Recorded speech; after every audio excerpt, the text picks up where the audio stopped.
All right, welcome back to the channel. It's your boy Fanon, and in this video, we're going to be in the 147-pound division where Terence Crawford apparently reacts to announcements or reports that the fight with Errol Spence Jr. is done. And man, that was real predictable.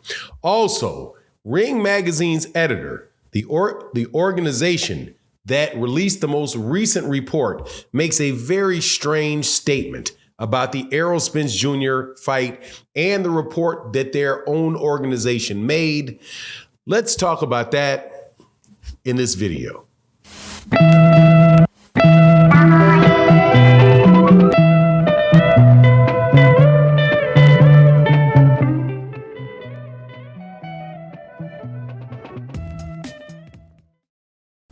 All right, welcome back to the channel. It's your boy Fanon, and in this video, we're going to be talking about one of the most obnoxious subjects in all of boxing. One of the best fights that can be made in boxing. And wow, isn't that crazy how the two can be, I can be referring about the same thing in both statements. The biggest, the best fight in boxing and the most obnoxious topic in boxing. But before I get into it, let me welcome you back to the channel. If you are new to the channel, please accept my invitation to hitting the subscribe button, hit the bell icon so you can be notified of when we release more videos. And also, if you're a longtime subscriber and supporter of the channel, thank you so much for your continued support as we shuffle through this bog of BS called the Errol Spence Terence Crawford ongoing negotiations saga. And it got worse today, or it got better today. Who knows? That's why I'm saying that the whole situation is so obnoxious. Now, did a video earlier today because Ring Magazine had released a report that which was, quite honestly, the same report that had been released by several other people over the last couple weeks. Almost nothing new in it whatsoever. Terence Crawford and Errol Spence Jr. are in negotiations for a fight. And that fight could be taking place June 17th in Las Vegas. If you listen to my video that I did on this last, you'll hear all kind of sighs in my voice when I brought up that fact, that there's no new information in this report from Ring Magazine. However, since it's the quote unquote Bible of boxing, and the story gets picked up by things like the Bleacher Report and other mainstream sports media outlets, it gets put out all over the place and people get excited. In this particular instance, though, Terence Crawford responded. And he responded in a tweet that said, "Is it April Fool's?" All right, sorry. So Terence Crawford responds and says, "Is this April Fool's?" with a big exclamation mark on it. Now, if you recall in the video that I did, if you didn't see it, just visualize with me. No need to go back.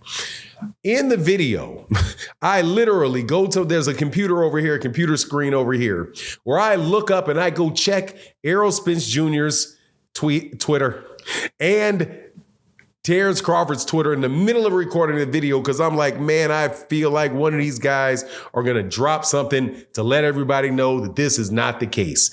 And then maybe 2 hours later, after the video's up, that's exactly what Terence Crawford does. Implies that that's not true. As in, is this April Fool's? So there's then another exchange. And this is where I'm telling you, man, it kind of boiled my blood. All right. Dougie Fisher has asked a question. Hey, Dougie, why is this April Fool's? He said, they say a little late for April Fool's. Dougie Fisher, who is the editor of Ring Magazine, responds, well, it could be argued that it's a little late for this fight.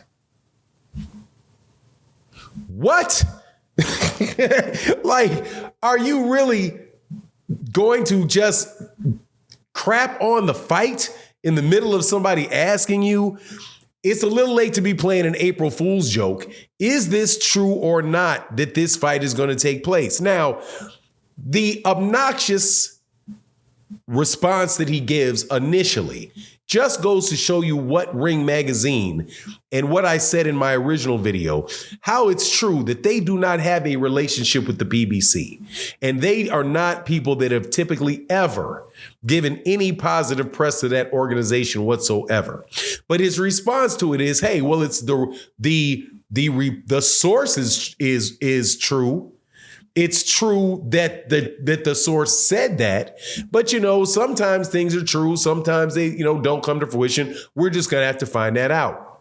Now, obviously that portion of what he's saying is true. You can have a source that tells you something and it's a real source. It really is somebody that told you that. Secondly, they can tell you something and really tell you that. And as long as you say sources, which is what Ring Magazine did, they didn't do that. I would not stand up here and say they didn't do that. That is what they did. However, to take the tone that you really don't believe the report that you put out, or that you're not, maybe he's right, maybe he's not. That is very flippant to put out. It seems to me that if you use a source and the source says something, that you have to have some degree of faith in what the source is reporting for you to actually report it. But the snide dismissal of the Errol Spence Terence Crawford fight as if it's not important, right? Now, why should it be important? Because boxing fans, this is a fight a lot of people really want to see. Now, I will talk about because I'm not a journalist. When a mainstream source comes out or somebody else I will let you know that these people are saying these things. But with this Errol Spence Terence Crawford fight, man, it is so hard for me to get my head around the fact that Terence Crawford, or around the prospect of Terence Crawford taking this fight. Because he himself has said that he was past the fight. The fight will never happen. He went through an entire negotiation with Errol Spence Jr. where there was a bunch of reports from his side, from his camp, right? Source out of his camp that said this fight is all but done. Terence Crawford has agreed to everything. We've all agreed to terms. The fight is inevitable for November 17th. And before that, it was in October. And before that, it was in September, right? Actually, I never thought it was September. That date never made any sense. But it's just getting to be a very, very obnoxious situation, which is dragging down the value of the fight. When you can talk about a fight that's that big and when you say it's made, nobody believes it. It's almost like continually pouring water on top of the fight and actually killing it and making people think like, man, even when the fight does take place, I'm not even interested in it anymore because of all of the it's done, it's not done, it's done, it's not done type of stuff. Now, again, I know for anybody that responds to me that, hey, man, I've never said I thought it was done.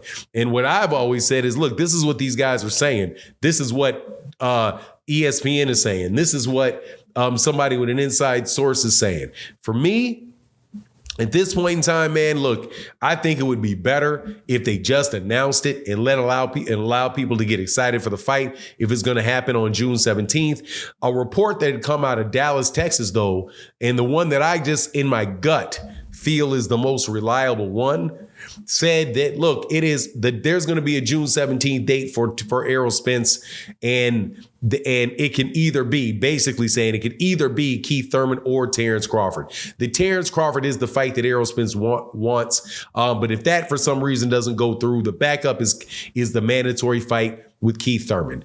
And I still maintain that that's probably the closest thing to the truth. But it is what it is. Just wanted to give you the continuation of that story. It is what it is, though. You let me know what you think in the comment section. And with that, I'm out. Peace.